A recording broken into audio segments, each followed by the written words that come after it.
Alright,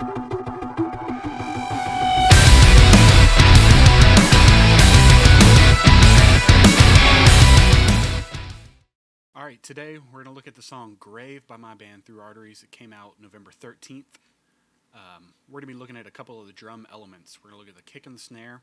I'm going to show you how I mixed them and how I didn't use any drum samples for this song. We spent a long time tuning the drums. We spent a long time capturing the song, so we wanted to make sure that we were showing that performance. Caton's a great drummer. He hits really hard. When you're not going to use samples, it's very important to hit super hard, hit super accurately. So you're going to see that. I'm going to go ahead and play the song for you.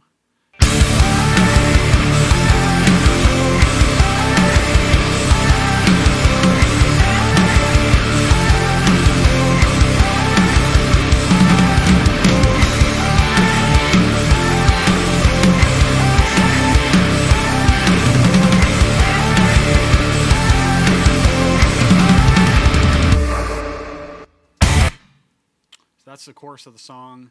That's what we're going to focus in on today. So I'm going to break it down for you. Some of these elements in the drums are important to the drum sound, like the overhead sound. I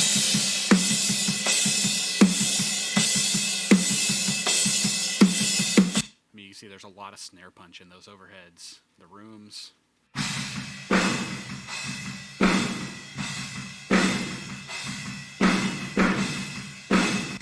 I had two sets of rooms. I had close rooms and I had far rooms. They're actually labeled backwards, but these are the far rooms.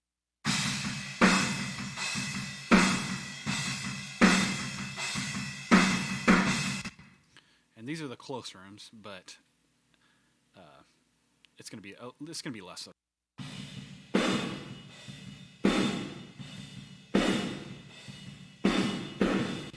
So that stuff is important to the kick and the snare sound, but we're going to really focus in on the just the kick and the snare, because I spent a lot of time mixing these to not have samples, and I'm happy that we got there. The only thing that was added is the snare reverb, the snare room sample,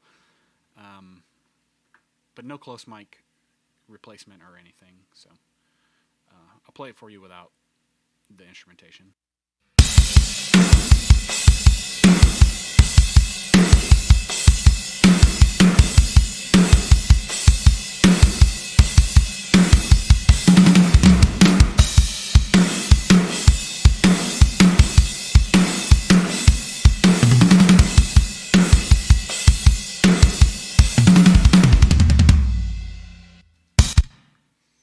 So yeah, let's get started on the kick. This is the finished product, obviously. This is the tracks as they came in. So we're going to go ahead and turn the plugins off on the aux track. And this is an EQ. I opened this to check the phase, and nothing else happened. Nothing's on it, so it's nothing. I used two mics. I used the Beta 91 and the D112. Obviously, I labeled them. So here's the Beta 91, what it sounds like.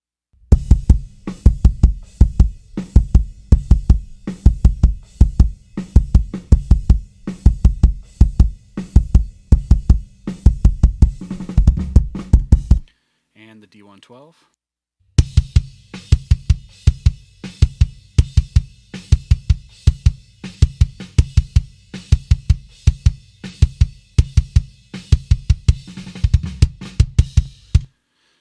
So, they're both about halfway, maybe a little less than halfway into the drum, facing right at where the beater hits. They sound like what you think they would sound like. There's not a whole lot of bleed, which is a great start. The Beta 91's got a little snap to it. The D112, I like to call it the rock kick sound. Like, it already just sounds like a rock kick, which is great. So here's them together.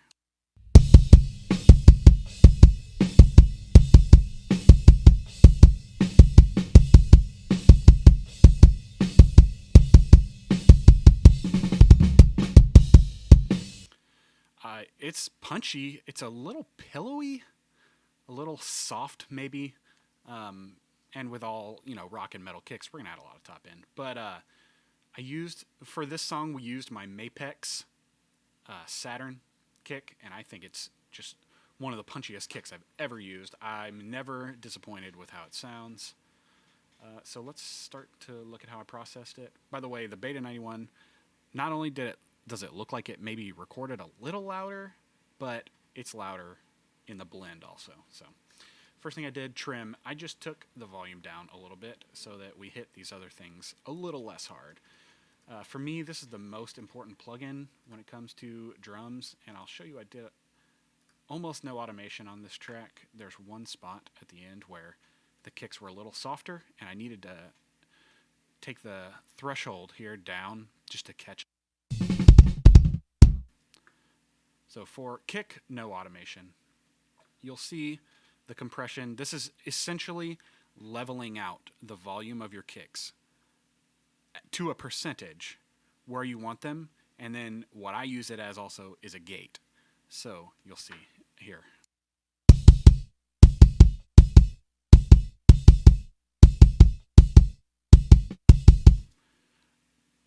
Like I said, Caton's a consistent player, so even without this, the kick is pretty even.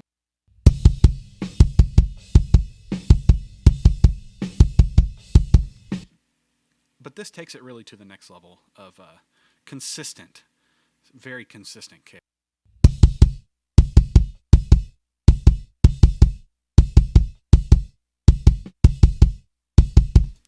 So we're getting that nice, consistent sound, and we're getting rid of some of the bleed, which, we don't want. Next thing I did was a little transient designer.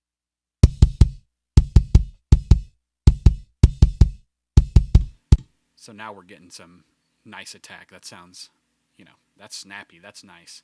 Then we're going to Distressor, which I have the Distressor cam today. The input, attack, release, and output. I got here's my settings in general. It's a 4-to-1. The detection circuit is off. There's no distortion modes on, and it's 7745. Now that obviously is set up for how hot it's going into it, but you'll see how hard we're hitting the Distressor.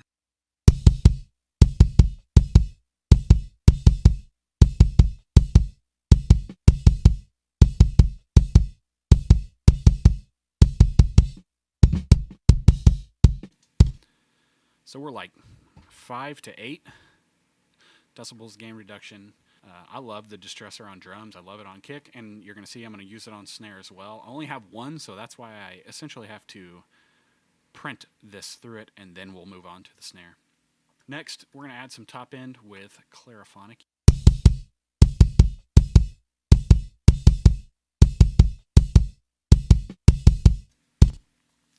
Sounding big. Okay, so this next EQ is going to be our big moves, and don't be surprised, it is a lot. So what I'll do is I'll go one by one through these and kind of talk you through what I was doing. Usually the first thing I would do is tighten up the low end. You don't need all this rumbly low stuff, so I get rid of it. And then this is what I think the main tone of the kick is this big high boost, because you want this thing to kick through in the mix. So I'll play these two.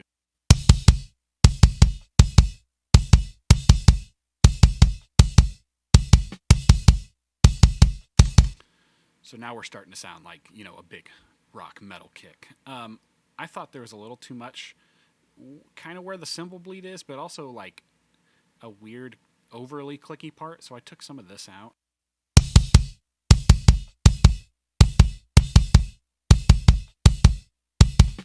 So you got a lot of high end, but this had a lot, it's just a really intrusive attack sound to me.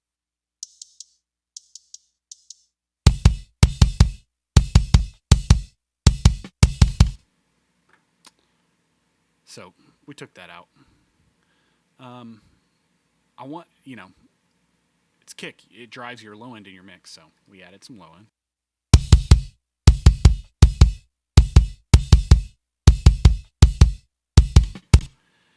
And then I took basically 2 steps of getting rid of a little low mid, some 140, usually some 180, 185. So suck a little of that. And that really opens the low end a lot.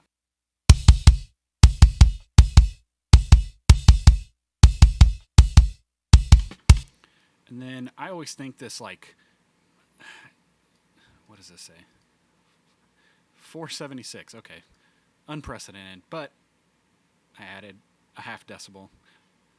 It doesn't seem consequential probably, but when you're in there and you're just looking around and adding stuff, you just leave it. It's not a big deal. And then when I start feeling like I'm overwhelmed in Pro Q, I'll just open another one and not worry about overloading the way this looks.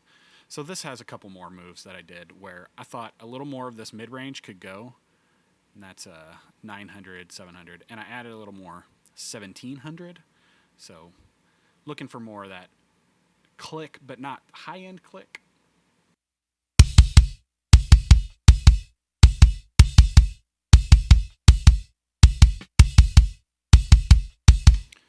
So that's what I did.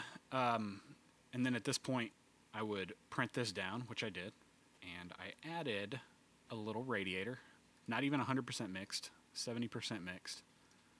And this trim's just turning the volume of it down. So we'll go before and after with the radiator.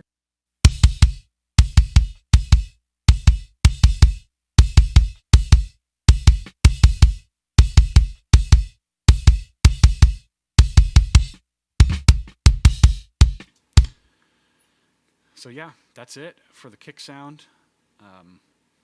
That might seem like a lot of bleed to some people. I mean, at one point, I would have thought that's a lot of bleed, but when you play it in the mix, you're not hearing that little bleed. It's not a big deal, and that kick that's a done kick sound for this song.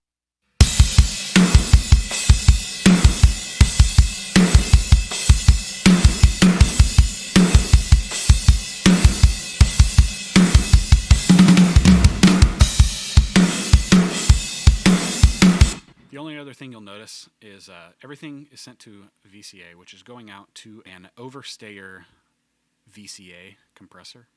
And then I got sends for a lot of these close mics, and I did it on the rooms on this, which is not typically what I would do. But I'm sending these to an overstayer FET compressor as well. I'll show you what that is. It's essentially parallel compression for the close mics, and it's a FET compressor, and I'm basically overloading it to distort. So I'll show you what that sounds like.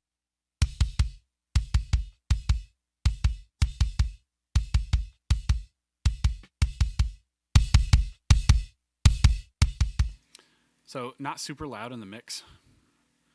I'll show you with and without it.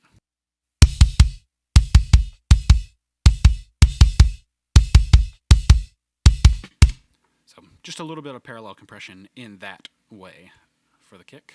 We'll move on to the snare.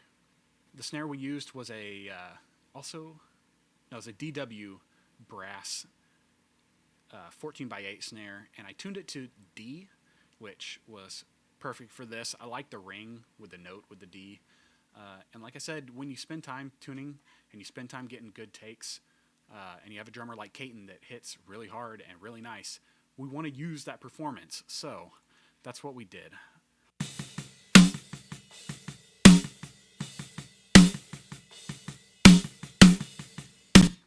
Okay, so let's see how we got there. Here's what it sounded like right through the mics.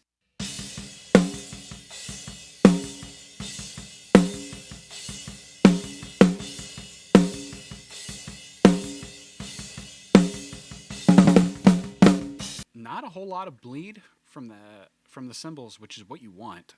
You don't want to. You want to start with a place where you got minimal bleed, which is great. So, just like with kick, drum leveler is a big part of the sound. These hard hits obviously don't need automation, but when you get into some of these quieter hits, you don't want to lose the dynamics. So if you left it just doing 80% compression, you're going to get just all hard hits, which is not what I want. I want to preserve the dynamics of the takes, but all the hard hits are going to be compressed. Well, it doesn't compress. It's going to level them out to be the same volume, which is definitely what you want for a little extra consistency. So I'll show you what it's doing.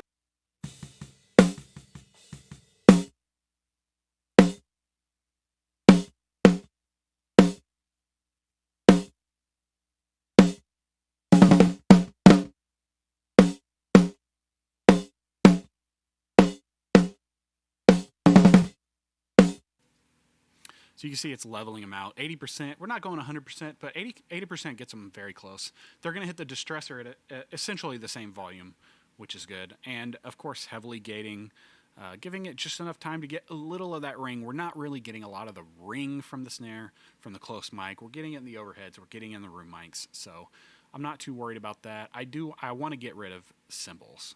So that's essentially what I've done. There is a little bit left, but we're going to address that in a minute. To add a little more punch, again, Transient Designer, SPL Attacker.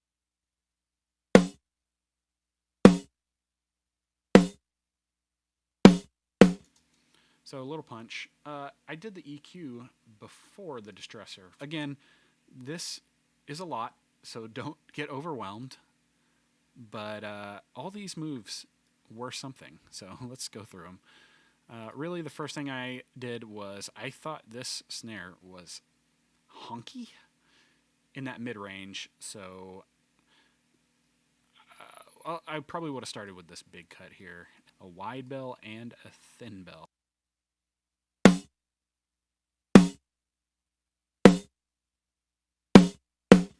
So it's like that boxiness. Get that out ASAP. It's already much clearer what the snare sounds like. So then I know I want a lot of top end, so I would have added this.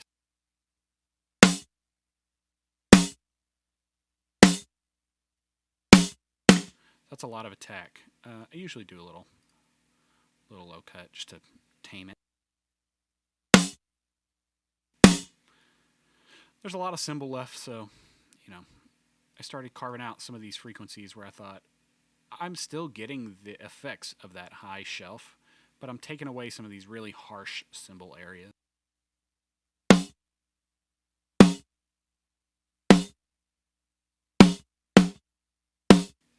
So that's nice. A couple more mid-range cuts here just to clean up the sound.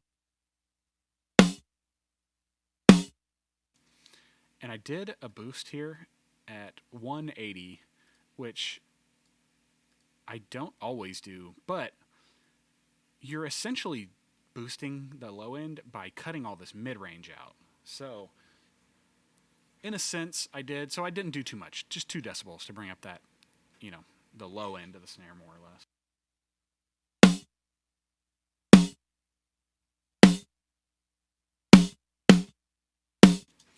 So that's, the biggest part of the EQ for the snare. I'll do it before and after again.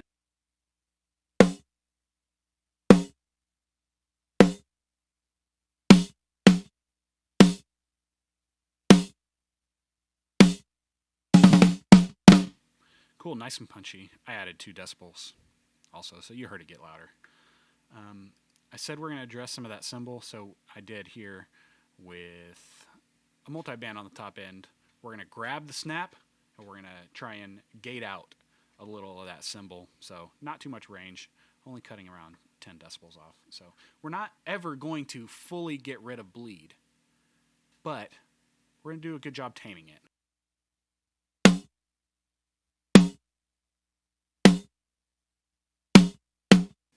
If you go crazy and you start doing this, you really do lose a lot of tone on the top end of your snare. So I don't like doing this. I'll show you what it sounds like.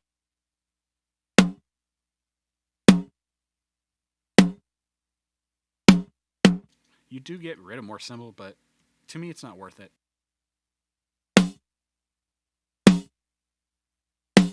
That sounds much better to me. 0 attack, around 5 release, pretty much what I always use. Then we're going to hit the Distressor again. Same exact settings.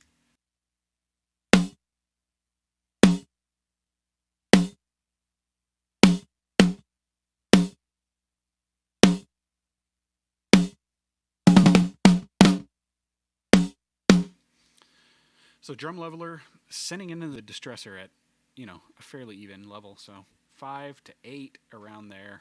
Some of these louder hits hit a little harder, but it's nice. I don't like to overdo the snare. Again, sometimes I would do the distortion modes for snares, but we're going to do that in the box a little bit. Clariphonic, adding some more top end.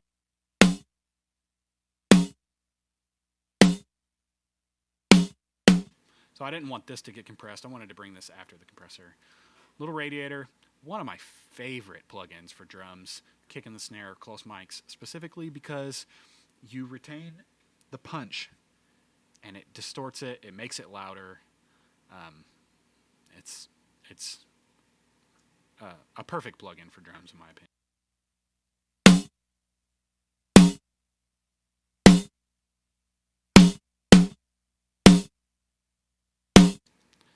It's essentially clipping, but sounds better, in my opinion. And then a last little EQ.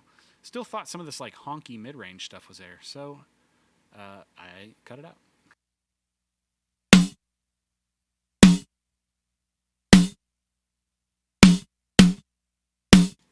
So we're really getting an exaggerated low end now because we missed where the fundamental of the snare drum tone is here, and it's really pushing through.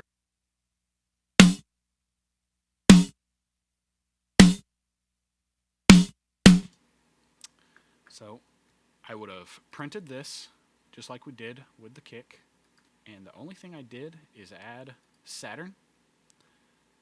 This band doing nothing, this band doing nothing, mixes on 0.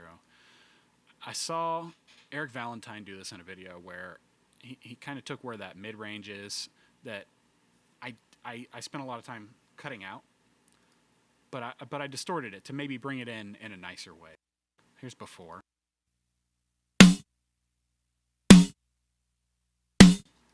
And after. I mean, not a big difference. Mix only at like 60%. But I thought I added, so I left it. Then we're going to look at the snare bottom mic. Play that soloed for you.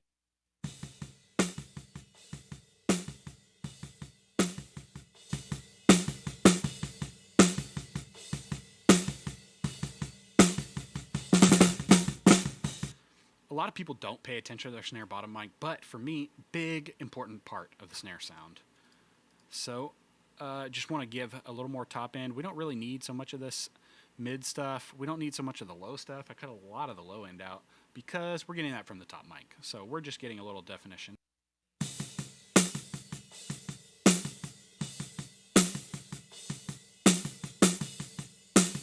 So nice and snappy. Drum leveler, what I did is I used the compression to even out the hits, but I gated a little. With my snare bottom mic, I like the little bit of kick that you get in it, so I leave that in the mix. I think it adds to the kick in a slightly different way that you don't get with kick mics on the inside, and it's not too much. So I'll show you what this is doing.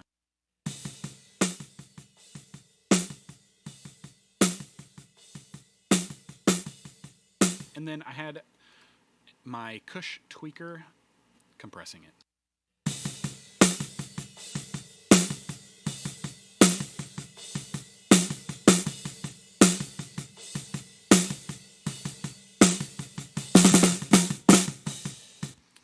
I don't have a camera on it, but you can hear it's doing quite a bit.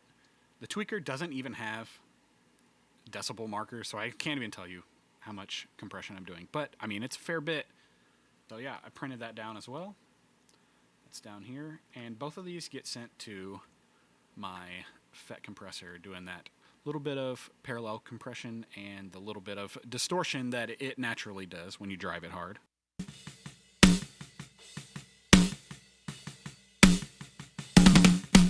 So we'll do without the FET compressor, and then I'll add it in.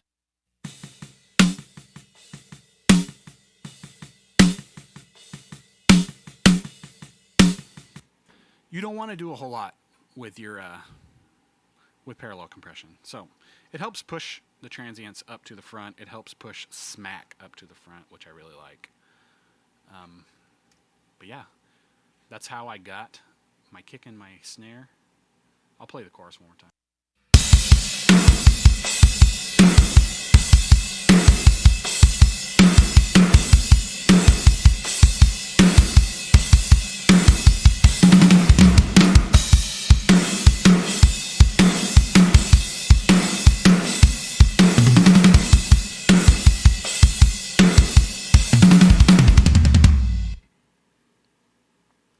With everything.